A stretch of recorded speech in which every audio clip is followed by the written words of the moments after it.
with women in particular, if the guy you're interested in is not even matching your standards, matching you spiritually, then that's a relationship that you need to absolutely drop. Because a man is supposed to be the head of the house, right? Not necessarily, because as a man, if you are living spiritually and you are with her and she's not, she should eventually follow your lead. And if you're leading correctly, she will.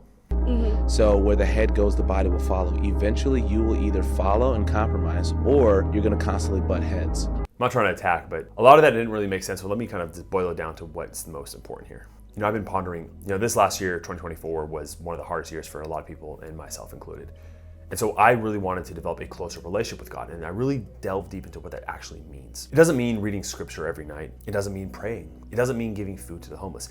Yes, you could do those things, but in the context of a relationship, here's what it means. You see, most men were their best selves. When I say best selves, when they first met their wife or girlfriend. To me, what that meant, in the thousands of men that I've spoken to, it meant they were on their higher purpose, that they were living in a life in alignment with their core values and their boundaries and what they wanted to do. They were following their bliss. And in that decision to live for themselves and their highest self, they were acting as a beacon towards others, almost like this radiant energy that did attract other people because they love their life so much. Your soul has its own blueprint and code, and when you are living in alignment to that, that is what it means to follow God. And because what I've seen, the opposite of that, is a lot of men start sacrificing who they are that made them happy, which then in turn makes the wife have to lead and become unhappy herself. And that is the death of relationships that I've seen.